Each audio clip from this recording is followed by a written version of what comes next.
Hello and welcome to the class. तो आज अपन MTP4 मतलब model test paper 4 C inter FM का स्टार्ट करें। ठीक है, तो स्टार्ट करते हैं।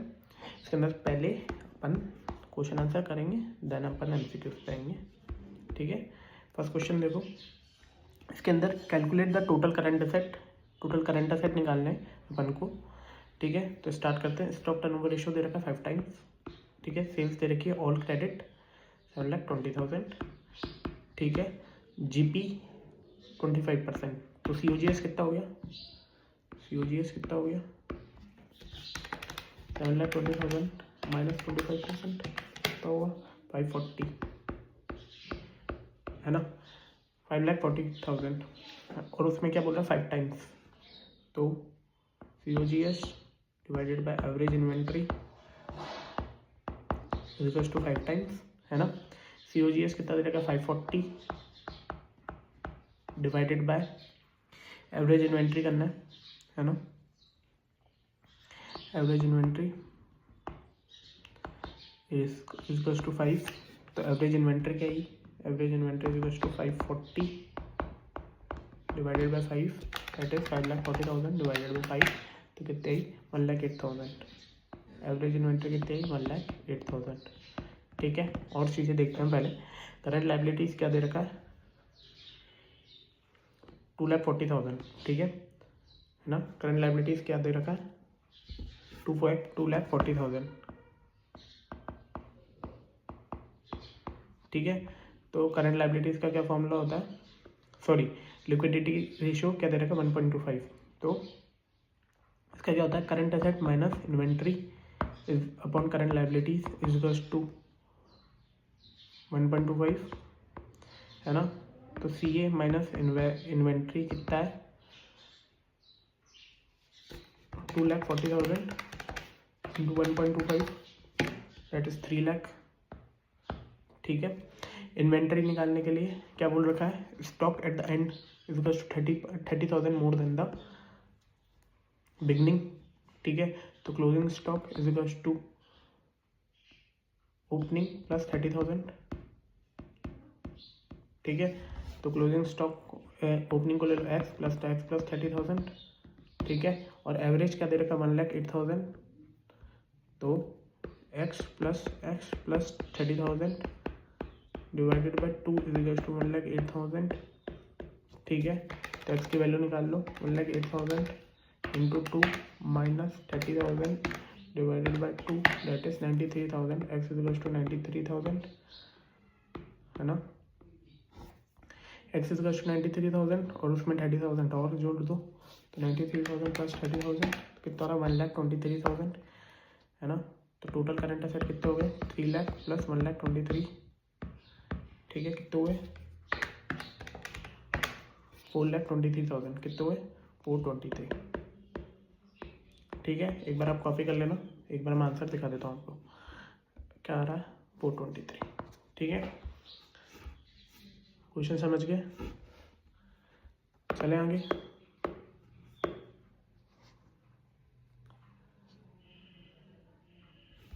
चले आगे, देखो क्वेश्चन नंबर 2 देखो, बी पार्ट देखो। बी पार्ट देखना, इसमें क्या निकालना है अपन को? क्या निकालना है? You are required to calculate क्या? Cut off rate of the two project. Cut off rate निकालनी है, मतलब WACC निकालनी है। उस fund requirement is 15 lakh and 20 lakh. ठीक है, फंड रिक्वायरमेंट दे रखा है, कोई दिक्कत नहीं है। If the project is expected to give a after tax return is 13%, determine the under what condition should be acceptable. ठीक है, मतलब R दे रखी है 13%, है ना। अब देखो क्वेश्चन पढ़ो। ग्रीथर्थ लिमिटेड करंट डेप्ट रेशियो कितना है? 3.3:7। The company is presently considering the alternative invest proposal क्या है? 25 लाख का proposal costing less than 25 lakh. The company will always raise the fund required without disturbing the current capital ratio. ठीक है, अप टू 5 लाख KD कितना है 10%, है ना, और 12%, फिर उसके बाद 12 और 13.5, उसके बाद डैश। ठीक है, तो अपन मानते हैं कि उसने 25 लाख का टोटल इन्वेस्टमेंट करेगा। ठीक है, उसने 3:7 बोल रखा है। ठीक है, 3:7 बोल रखा है। तो इसमें से 25 लाख में से 3/10 कितना हो जाएगा, 7.5 लाख कितना हो जाएगा डेप्ट, और बाकी बचा हुआ क्या हो जाएगा, डेप्ट इक्विटी है ना।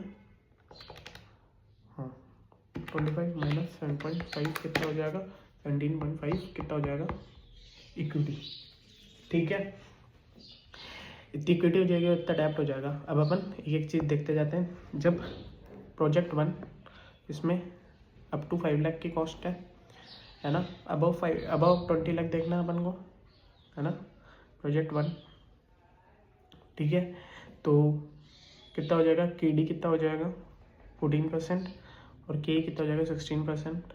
तो 14 इंटू 3/10 प्लस 16 इंटू 7/10। ठीक है, इस हिसाब से WACC आ जाएगी। ठीक है, एक बार देख लो आप, बी पार्ट देखो। ठीक है,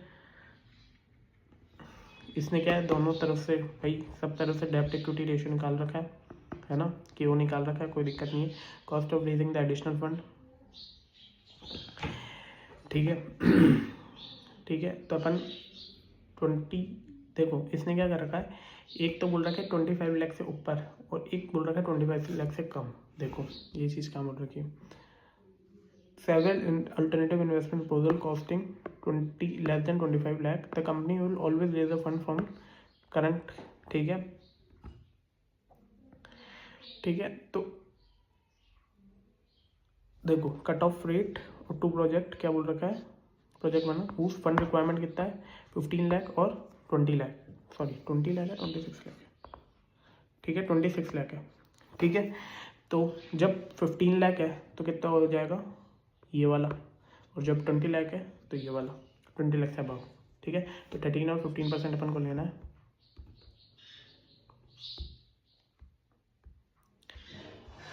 ठीक है, अब प्रोजेक्ट 1 में अपन को कितना करना है, 15 लाख रेस करना है ना, और प्रोजेक्ट 2 में क्या करना है, अपन को 26 लाख रेस करना है।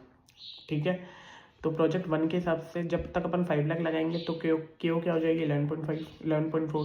प्रोजेक्ट 2 में कितनी हो वो 5 लाख, फिर 5 लाख और लगाएंगे तो कितनी हो जाएगी 13.05, फिर 5 लाख और लगाएंगे तो KO कितना हो जाएगा 14.05।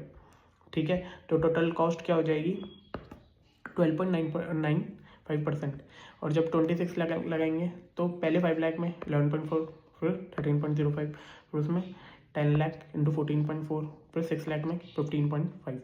तो कितना हो जाएगा इन सब का ratio, that is 358 divided by 26 lakh. ठीक है, आपने इससे निकालो या इसको 5 लाख ऐसे भी कर सकते हो, 5 लाख डिवाइडेड बाई 26 लाख शुरू में कर लो। ठीक है, तो अपना पार्ट आ जाएगा, है ना, पार्ट पेमेंट। ठीक है, क्वेश्चन समझ गए। क्वेश्चन में क्या है ना, क्वेश्चन में अपन को WACC निकालनी है। ठीक है, WACC निकालनी है, उसने पार्ट दे रखा है। ठीक है, क्या क्या दे रखा है, तो cost of raising the additional capital up to 5 lakh, क्योंकि 5 लाख तक करेंगे तो KD और KE की कॉस्ट दे रखी है। 5 लाख टू 10 लाख करेंगे, अबव 5 लाख तो KD और KE दे रखा है, और फिर 10 से 20 तो उसकी कॉस्ट दे रखी है। तो इस हिसाब से अपन हर अमाउंट की निकाल ली पहले। ठीक है ना, फिर क्या करा अपन ने कि भाई जितना जितना अपन कैपिटल रेज कर रहे हैं उस हिसाब से सेट कर दिया। ठीक है, क्वेश्चन नंबर 3 देखो, from the following details prepare the income statement बनाना है। क्या बनाना है, इनकम स्टेटमेंट बनाना है। ठीक है, तो अपन को क्या EBIT है ना, सेल्स सबसे पहले क्या दे रखा है, फाइनेंशियल लिवरेज दे रखा है। फाइनेंशियल लिवरेज क्या होता है, EBIT डिवाइडेड बाय EBT, है ना, और EBT कैसे निकल सकता है, EBIT माइनस इंटरेस्ट, है ना, इंटरेस्ट की वैल्यू दे रखी है, EBIT आ जाएगी। ठीक है, EBIT आ गई तो C अपन EBIT आ गई, EBIT अपन यहाँ से निकाल लेंगे टू C आ जाएगा, अपना कॉन्ट्रीब्यूशन आ गया। वेरिएबल कॉस्ट का परसेंटेज दे रखा है C आ गया, तो 25% सी होगा, तो इस हिसाब से सेल्स भी आ जाएगी। ठीक है, एक बार देख लो।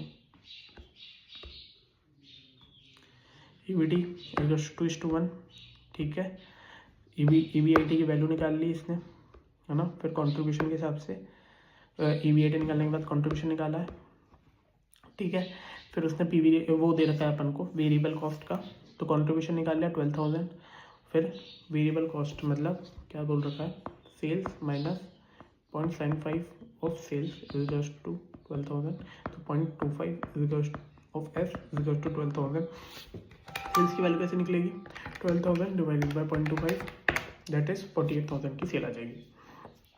ठीक है, इसके बाद अपना टोटल बन जाएगा, है ना।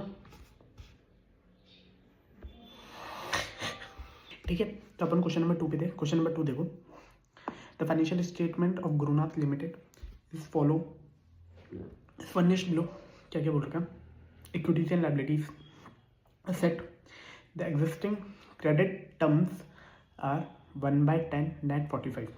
ठीक है, इसका मतलब क्या होता है, 1% डिस्काउंट अगर 10 दिन में पेमेंट कर दिया, नहीं तो 45 डेज में पेमेंट करना है।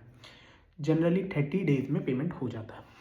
ठीक है, वो क्या कह रहा है, नई पॉलिसी लाएंगे, 2% का डिस्काउंट देंगे जो 10 दिन में पेमेंट करेगा, नहीं तो 45 डेज में पेमेंट करना है। ठीक है, इससे क्या होगा, इससे सेल्स इंक्रीज होगी 1/3 से, बैड डेट्स इंक्रीज टू 2%, अभी क्या है 1.5%। ठीक है, क्रेडिट, अब एक चीज़ देखो, average collection period decline to 20 days. ठीक है, एवरेज कलेक्शन पीरियड कितना हो जाएगा, 20 days. Credit allowed by the supplier is 60 days. Generally, operating expenses are paid in the 2 month. Total variable expenses, purchase of cost is only. ठीक है, operating expenses only क्या बोल रखा है, जो purchase of stock in trade and operating expenses only. ठीक है, total variable expenses इतना ही है। ठीक है, फिर अपॉर्चुनिटी कॉस्ट के बारे में बोल रखा है। ठीक है, और फिर अपन को द कंपनी कंसिडर ओनली, ये फालतू की बात बोल रखी है कि भाई 360 डेज लेना है। ठीक है ना। तो अब अपन सबसे पहले क्या निकालते हैं, टोटल सेल्स निकालते हैं। तो सेल्स के लिए क्या डेटा दे रखा है, सेल्स डायरेक्ट नहीं दे रखी है, सेल्स के लिए क्या बोल रखा है, जनरली 30 डेज में पेमेंट हो जाता है। ठीक है, तो रिसीवेबल कितने, 1 लाख के रिसीवेबल है, 1 लाख इंटू 360 डिवाइडेड बाई 30। ठीक है, तो करें सेल्स कितनी आई, सेल्स कितनी आई, 12 लाख की सेल्स आई। ठीक है, करंट लायबिलिटीज़ के बारे में क्या बोल रखा है कि करंट लायबिलिटीज़ क्या है, टोटल एक्सपेंसेस करंट लायबिलिटी दी है। ठीक है, तो 156,000, तो वेरिएबल कॉस्ट कितनी होगी, 156,000 डिवाइडेड बाय 60 इंटू 360। ठीक है, तो वेरिएबल कॉस्ट कितनी होगी, 156,000 इंटू 360 डिवाइडेड बाय 60, तो कितने होगी, 9,36,000। ठीक है, ये तो अभी करंट सिचुएशन के निकाल रहा हूँ। ठीक है, अब अपन देखते हैं। ठीक है, आंसर देखते हैं इसका, देखते हैं इसका आंसर क्या है।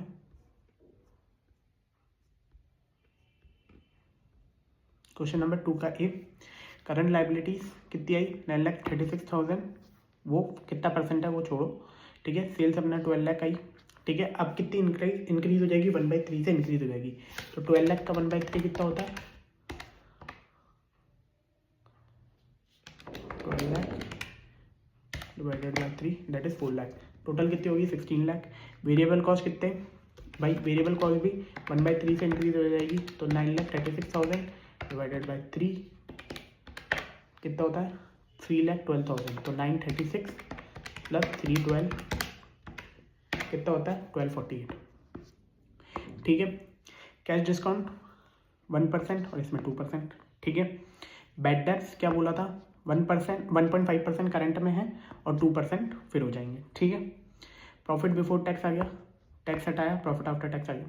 ठीक है, फिर क्या बोला है, अपॉर्चुनिटी कॉस्ट आफ्टर टैक्स, है ना, क्या है अपॉर्चुनिटी कॉस्ट आफ्टर टैक्स देखेंगे तो कितना, 9,36,000 ठीक है। 30 डेज में पेमेंट होता है अभी, और अब कितना हो जाएगा, 20 डेज में पेमेंट हो जाएगा 30/360 और 20/360, ठीक है। इंटू 70%, 70% क्यों, क्योंकि टैक्स हटाने के लिए, इंटू 15%, तो कितना है, नेट बेनिफिट आ गया, ठीक है। क्वेश्चन ईजी था, समझे। क्या क्या चीज़, सेल्स निकालनी थी, उसकी सेल्स निकाली, वेरिएबल कॉस्ट निकाल ली। कैश डिस्काउंट के लिए भाई उसने बोला 50% लोग अवेल करते हैं, तो 50% लोग 1% का अवेल करेंगे, ठीक है। 50% यहाँ पे 2% का अवेल करेंगे, ठीक है। उसके बाद बैड डेब्ट उसने डायरेक्टली बोला था, प्रॉफिट बिफोर टैक्स निकाला, प्रॉफिट आफ्टर टैक्स निकाला, अपॉर्चुनिटी कॉस्ट माइनस करी आफ्टर टैक्स। अगर बिफोर टैक्स माइनस करते तो बिफोर टैक्स में ये 70% नहीं करते, ठीक है, समझ गए, है ना। उसके अलावा कोई दिक्कत नहीं है सर, ठीक है। आगे बढ़े, ठीक है, ठीक है। क्वेश्चन नंबर बी देख रहे थे, तो इसमें क्या है, अपन को गॉर्डन फॉर्मूला मार्केट प्राइस निकालना है गॉर्डन फॉर्मूला के हिसाब से, उसके वॉल्टर मॉडल के हिसाब से। तो क्या होता है, D1 divided by K minus G, ठीक है। इसका क्या होगा, D plus E minus D into R E divided by K E whole divided by के। फॉर्मूले में पुट करो, आंसर आ जाएगा। ई दे रखा है, डिविडेंड पर शेयर दे रखा है 45, कॉस्ट ऑफ कैपिटल देखा और इंटरनल रेट ऑफ रिटर्न दे रखी है। कॉस्ट ऑफ कैपिटल 17% मतलब के, है ना, और इंटरनल रेट ऑफ रिटर्न कितने दे रखी है 20% मतलब 20%, ठीक है। और अर्निंग में से कितना दे देता हूँ 45, मतलब 45 डिवाइडेड बाई 180 कितना हो रहा है 25%, 25% अर्निंग में से दे देता हूँ, है ना। तो मतलब 75% रिटेन करता हूँ, तो जी कितनी आएगी 20% इंटू 75%, तो कितना है जी 0.2 इंटू 0.5 कितना होता है 15% का जी आया, ठीक है। ग्रोथ आ गई अपने पास, है ना। के ई अपन को डायरेक्ट दे रखी है, ग्रोथ अपन को आ गई, ठीक है। आंसर निकाल लेंगे, एक बार मैं आंसर दिखा देता हूँ। देखो गॉर्डन मॉडल के हिसाब से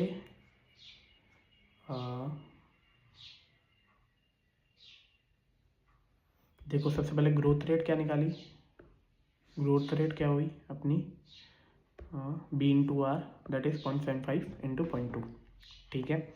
उसके बाद उसने क्या करा था, dividend per share,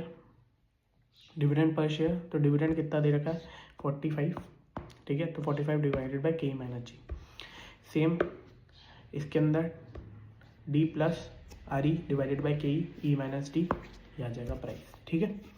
question number 3 ये देखो डिविडेंड पेड पर शेयर दे रखा है, इसने डिविडेंड पेड नहीं बोल रखा, ठीक है। तो ये चीज़ ध्यान रखना, है ना। क्या दे रखा है, अब क्वेश्चन नंबर 3 देखो, क्वेश्चन नंबर 3 कौन सा है, क्वेश्चन नंबर 3 में क्या निकालना है, परमार्थ limited is manufacture of computers, computer का मैन्युफैक्चरर है, ठीक है। कंप्यूटर का मैन्युफैक्चरर है, owing recent development of artificial intelligence it is planning to introduce the AI into computer process, भाई कंप्यूटर प्रोसेस में AI लाना चल रहा है। This will result in estimated annual saving कितनी हो जाएगी 3,50,000 की टोटल सेविंग्स होगी, ठीक है। Saving for salary of 5 employees, annual pay 4,20,000 per annum, ठीक है। Reduction in loss sale 1,75,000, gain due to the timely billing कितने हो जाएगा 325। कॉस्ट क्या पड़ेगी प्रोजेक्ट की, the project would result in annual maintenance and operating cost are as follows which are paid in advance में पेश करेगा, मतलब बिगनिंग में पे करेगा। ईयर 1 पे 180, मतलब ये क्या होगा ईयर 0 के एंड पे, ठीक है। ईयर 2 पे, ईयर 3 पे, ईयर 4 पे और ईयर 5 पे, ठीक है। फर्दर मोर क्या बोल रखा है, further more the new system would need 2 AI specialist, वो उनकी कॉस्ट क्या लगेगी 6,50,000 पर एनम की, पर पर्सन की कॉस्ट लगेगी। तो मतलब 2 की कॉस्ट क्या हो गई 650 इंटू 2, ठीक है, 13 लाख की कॉस्ट होगी। The purchasing price of the new system of AI would involve 21,50,000 on cash, ठीक है। 21,50,000 ये लगेंगे, 1,50,000 की ये लगेगी, तो 23 लाख की मशीनरी हो गई। 75% of the total value depreciate would be paid in the year of purchase and balance to be paid in the end of first year.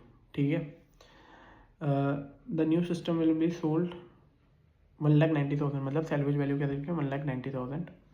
ठीक है, this will only asset in the block of income tax purpose. Income tax के purpose के सबसे बता रखा है, 5 year का project है, 12% का डेप्रिसिएशन लगाना है।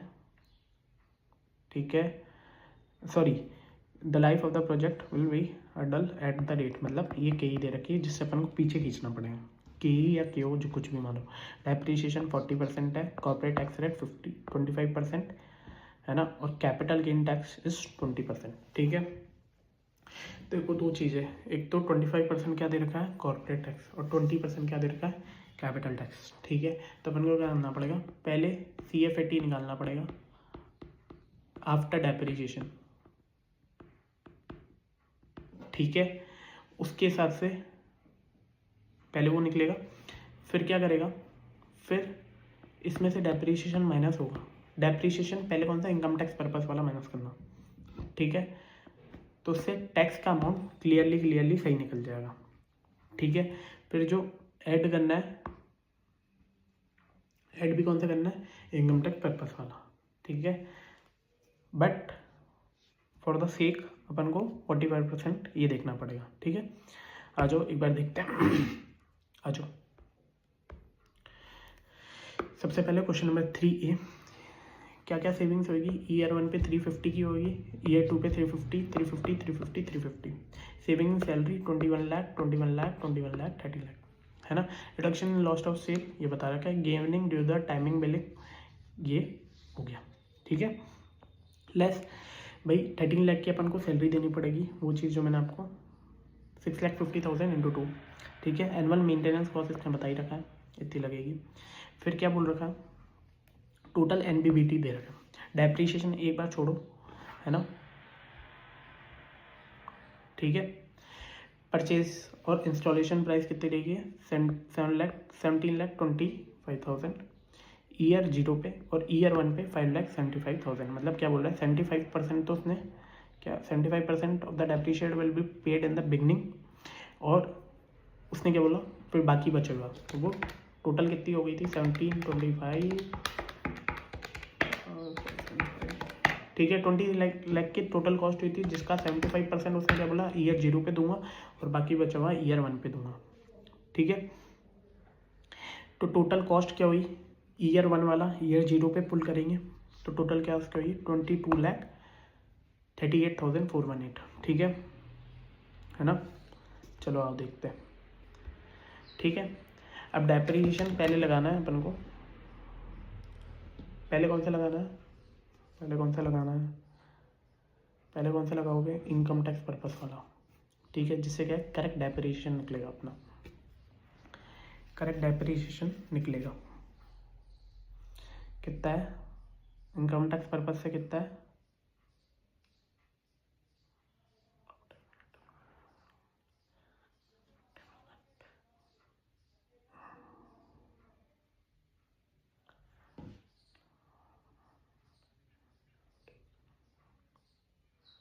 40%।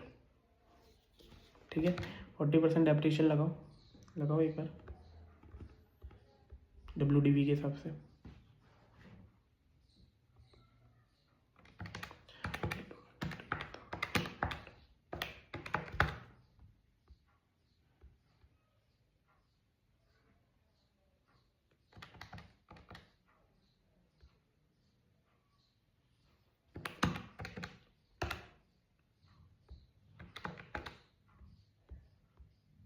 देखो डेप्रिसिएशन क्या चलेगा, 23 लाख का 40%, दैट इज कितना हो गया 9,20,000।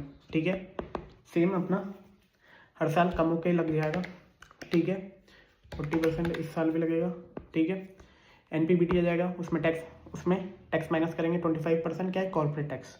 अपन का डेप्रिसिएशन का अलग अलग नहीं दे रखा, कॉर्पोरेट टैक्स का अलग अलग दे रखा था, मैंने वापस क्वेश्चन पढ़ा है, कॉर्पोरेट टैक्स का अलग अलग दे रखा। डेप्रिसिएशन वापस ऐड होगा। ठीक है, एनुअल मेंटेनेंस कॉस्ट वापस ऐड होगी, तो ग्रॉस कैश इनफ्लो निकल जाएगा।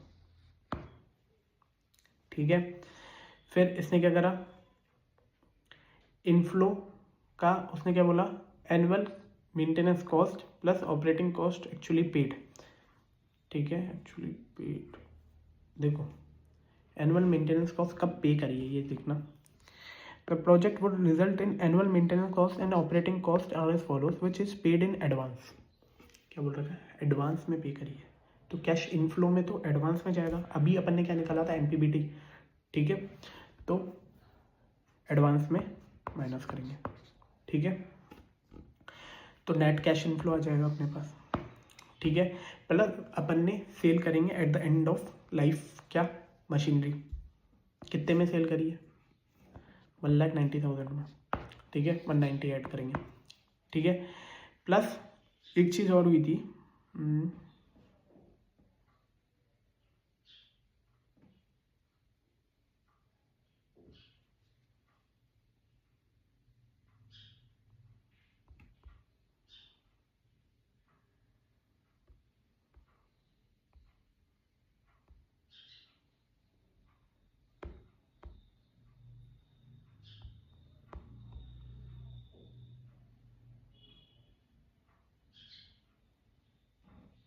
एक ये देखो, कैपिटल गेन, कैपिटल गेन कितना है 2230, प्रेजेंट वैल्यू क्या आई 1266, ठीक है, ये भी माइनस करना है, ठीक है, ये इसने माइनस नहीं करा इसमें, 190 की सेल हुई है ना, और इसमें से एक और चीज़ माइनस होनी चाहिए, जो ये अमाउंट आया ना,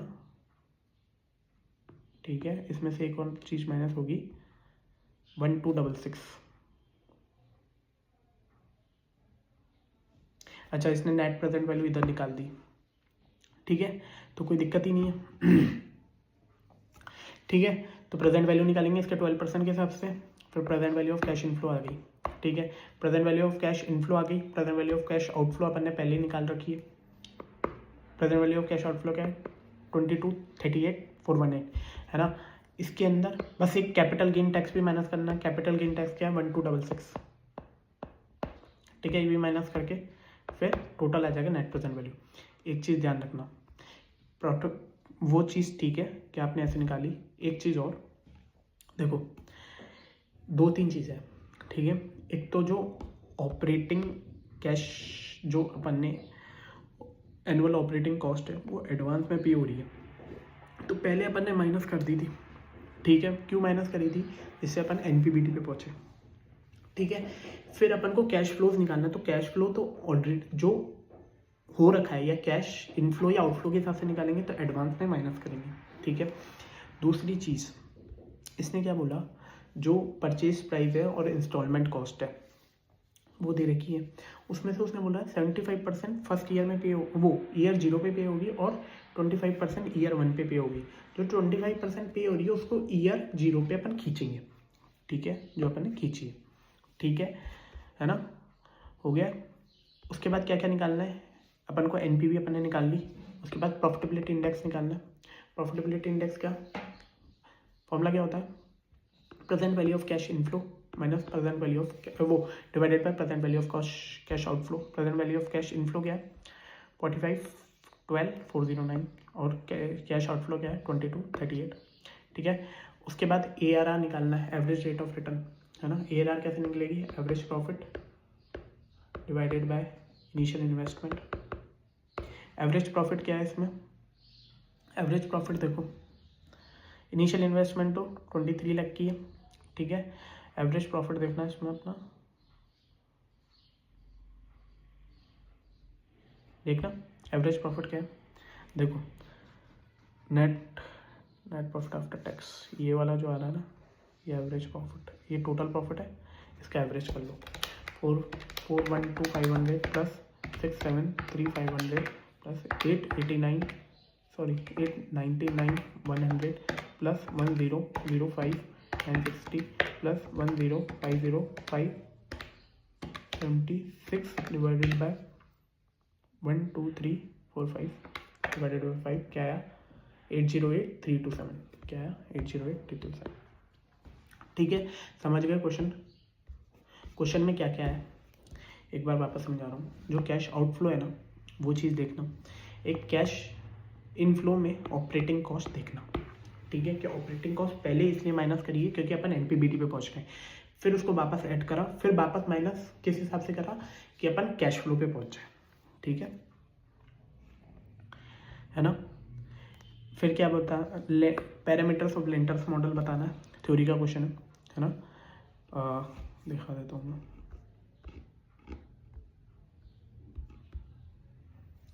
क्या क्या होता है लिंटर मॉडल का। टारगेट पे आउट रेशियो होता है ना, और एक स्प्रेड होता है ऑफ करंट डिविडेंड, ठीक है।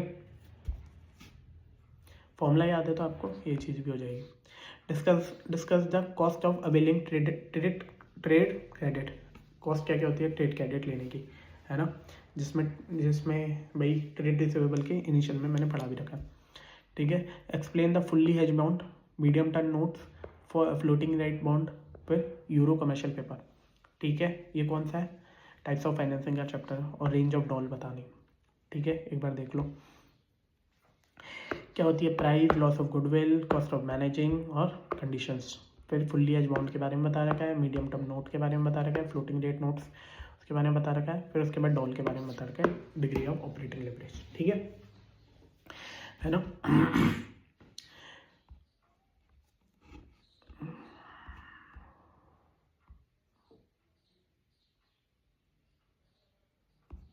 ठीक है, अब आ जाओ आप किस पे, एमसीक्यूज पे, है ना।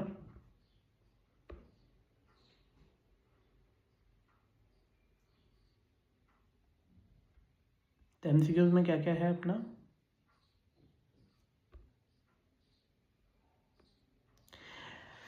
देखो फर्स्ट 5 क्वेश्चन तो क्या है अपने केस स्टडी वाला एमसीक्यू है, ठीक है। और पहले फर्स्ट 5 नहीं कर रहे, पहले अपन 6 से स्टार्ट करेंगे, ठीक है। तो 6 देखो, X limited as actual sales of 20 lakh, break even कितने दे रखेगा 15 lakh, degree of total risk involve is 6.5, ठीक है। मतलब क्या डीसीएल दे रखा है ये, है ना। Calculate the impact of EPS if the EBIT is increase by 12%, ठीक है। ईबीआईटी मतलब अपन बीएफएल निकाल लेंगे तो ये सब निकल जाएगा, ठीक है। ईबीआईटी इंक्रीज बाय 12%, तो उसका क्या होता है ईबीटी या ईपीएस डिवाइडेड बाय ईबीआईटी, है ना, is equals to DFL percentage, ठीक है। तो ये 12% दे रखा है, इज इक्वल्स टू डीएफएल निकाल लो बस। तो डीएफएल कैसे निकलता है, डीएफएल कैसे निकलेगा 1 doll, sorry DCL divided by doll, और डॉल कैसे निकलेगा यहाँ पर 1/MOS, margin of safety. Margin of safety क्या है 8 लाख, तो कितने हो गई 8 लाख डिवाइडेड बाय 20 लाख, कितना हुआ 0.4, 1 डिवाइडेड बाय 0.4 कितना होता है 1 डिवाइडेड बाय 0.4 कितना होता है 1 डिवाइडेड बाय 0.4 2.5, तो डॉल कितना हुआ 6.5 डिवाइडेड बाय 2.5, 6.5 डिवाइडेड बाय 2.5 कितना होता है 2.6, ठीक है। तो कितना हुआ चेंज 12 इंटू 2.6 कितना होता है 31.2, ठीक है। फिर क्या है, फिर क्या कुछ है एमसीक्यू नंबर 7 पे, इसमें क्या है के दे रखी है, केडी दे रखी है और केओ दे रखी है, ठीक है। अपन को क्या है डेब्ट टू इक्विटी रेशियो निकालना है, ईजी है। देखो W इंटू 11% और 1 minus W into 8% equals to कितना हुआ 10, ठीक है। W की वैल्यू निकालो 11% plus 8% minus 11% W, sorry minus 8% W equals to 10, इधर जाके 2% और यहाँ पे क्या आएगा W 2% W, तो क्या आया नहीं 3% W आ जाएगा, ठीक है। तो W इज इक्वल्स टू 2/3, ठीक है। W क्या हुआ 2/3, हाँ। तो 11% वेट किसका था, इक्विटी का वेट क्या होगा 2/3 और डेप्ट का क्या होगा 1/3, तो रेशियो क्या होगा डेप्ट टू इक्विटी कितना होगा 1:2, ठीक है। डेब्ट टू इक्विटी रेशियो क्या होगा 1:2। उसके बाद क्या दे रखा है, एक बार आंसर चेक करो, डेब्ट टू इक्विटी रेशियो क्या आएगा 1/2, ठीक है। आंसर चेक करो, है ना। अब क्वेश्चन नंबर 8 देखो, earning available to equity share holders 30 lakh, cost of equity 15%, डेब्ट आउटस्टैंडिंग इधर का, वैल्यू ऑफ फंड निकालनी है, ठीक है। आटेश EATESH आटेश दे रखा 30 लाख, ठीक है ना। और के दे रखी है, डिवाइडेड बाय के कर दो तो क्या आएगा, वैल्यू ऑफ इक्विटी आ जाएगी, है ना। 30 लाख डिवाइडेड बाय 15% कितना हुआ 200 लाख, है ना। टोटल वैल्यू क्या आएगी V of E plus V of D, है ना। V ऑफ E कितना है 200 लाख और V ऑफ D कितना है 150 लाख, टोटल कितना हो गया 350 लाख, ठीक है। कितना होगा 350 लाख। क्वेश्चन नंबर, ठीक है, ये छोटे वाले MCQ सारे हो गए। अब अपन चलते हैं केस स्टडी पे। देखो केस स्टडी देखो, KBL limited has completed 35 years of operation. It has many subsidiaries, associate companies as well as, है ना, in the more, it has more than 100 countries. Cable limited blah blah blah blah blah, ये फालतू की बातें, ठीक है। In the planning to acquire one more competitor, Prestige Limited, it which would enhance the growth of the KBL Limited. The consideration would amount is 1.5x of the average market capitalization. 1.5x पे अपन खरीदेंगे, ठीक है। Prestige limited has 1,30,000 outstanding shares and its shares are currently traded as 45 पे currently trade हो रहे हैं, ठीक है।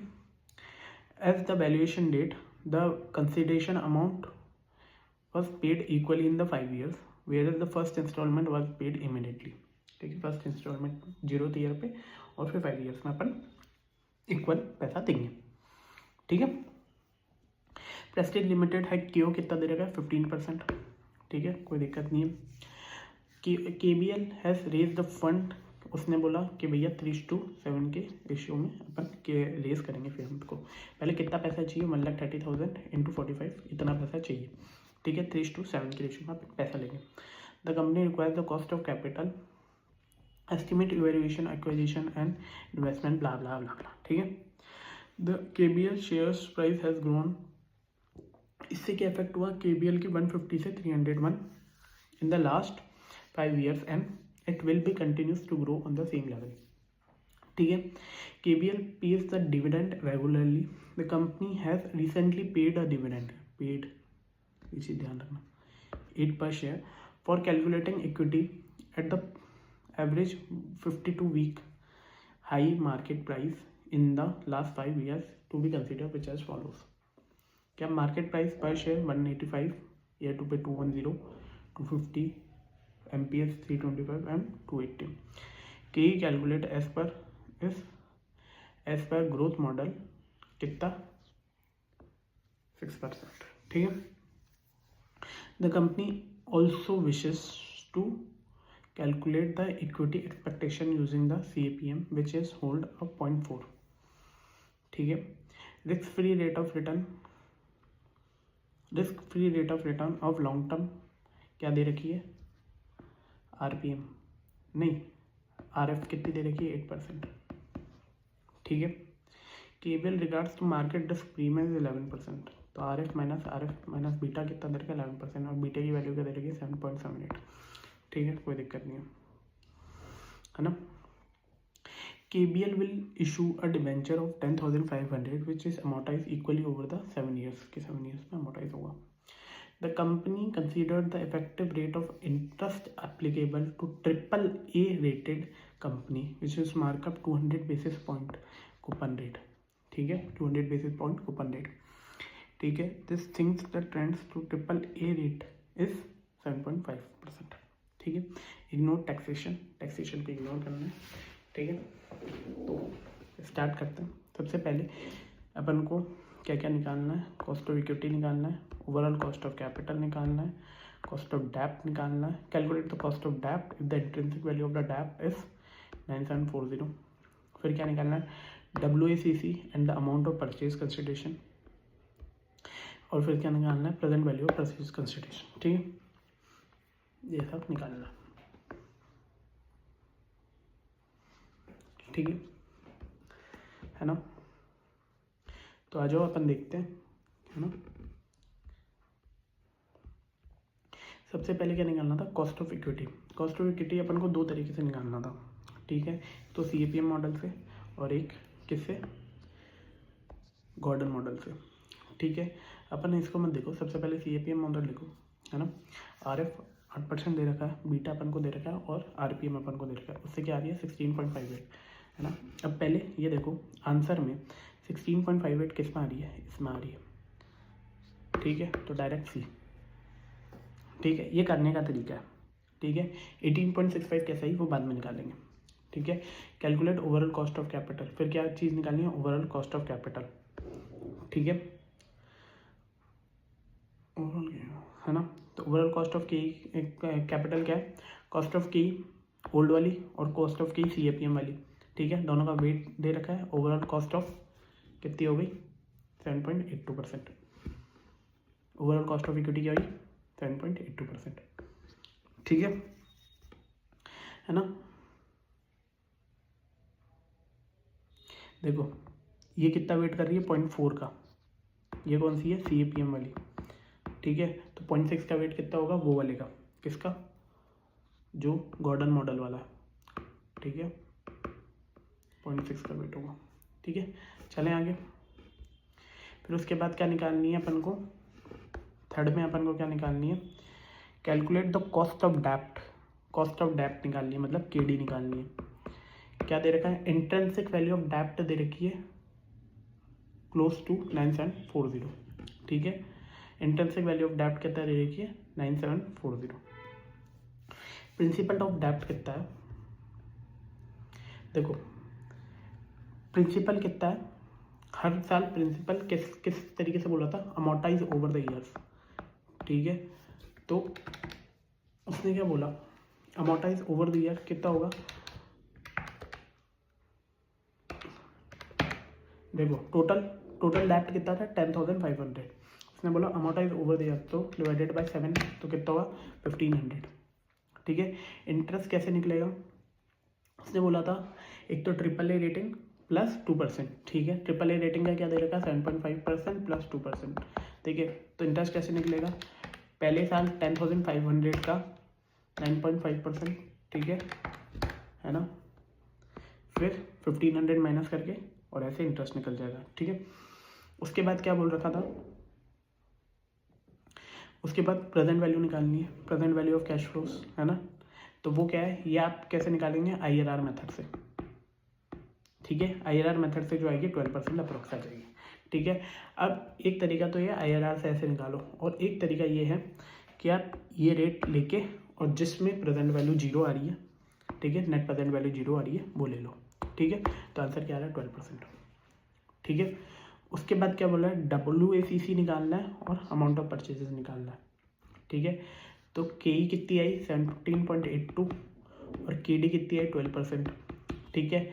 और रेशियो क्या बोला था अपन को, रेशियो क्या बोला था अपन को बेटा, ये रहा 3:7, ठीक है। डेप्ट का 3 और उसका 7, तो डेप्ट का 3 उसका 7, ठीक है।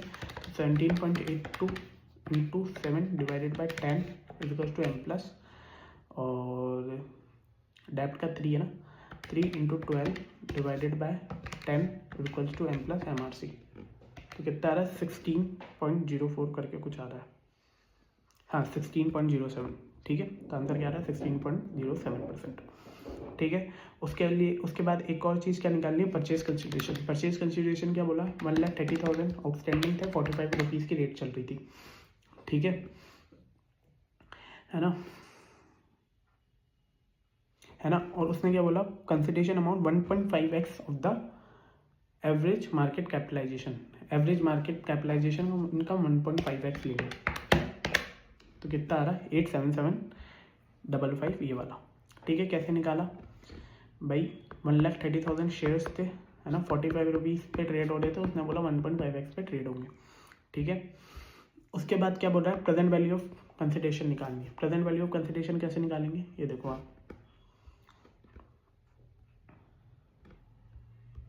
देखो उसने क्या बोला, 0th ईयर पे इमीडिएटली दे रहे थे फर्स्ट किस्त, और उसने बोला टोटल किस्त 5 होगी, तो 8,77,500 टोटल होता है, डिवाइडेड बाई 5 करोगे, 0th ईयर पे 1755 देगा, फर्स्ट ईयर पे इतना देगा, सेकंड ईयर पे इतना देगा, उसको प्रेजेंट वैल्यू में खींच लो। प्रेजेंट वैल्यू को किस वैल्यू से खींचेंगे, इससे खींचेंगे, ठीक है। तो क्या आ रहा है 6658,500, ठीक है, क्या आ रहा है 6858,997, ठीक है ना। कोई चीज़, जो चीज़ समझ नहीं आई, वैल्यू ऑफ डेब्ट देखो, फेस वैल्यू ऑफ डेब्ट दे रखी है 7 ईयर्स का देगा, ठीक है। कोई चीज़ समझ नहीं आई वो चीज़ बता दो, ठीक है। एक चीज़ नहीं निकाली अपन ने, क्या चीज़, के ई नहीं निकाली, तो के ई कैसे निकालेंगे, D1 divided bye P0 plus G, ठीक है। यहाँ पर क्या दे रखा था आपको, यहाँ पे क्या क्या चीज़ें दे रखी है आप पहले देखो, है ना। P0 दे रखी थी average market price of the 5 years निकाली, ठीक है ना। और D1 के लिए उसने क्या बोला, D1 के लिए उसने D0 दे रखा था आपको 8 पेड, क्या लिखा हुआ था 8 पेड ड्यूरिंग द ईयर, ठीक है। और ग्रोथ रेट कितनी दे रखी है 15%, ठीक है। तो कितनी होगी अपने पास,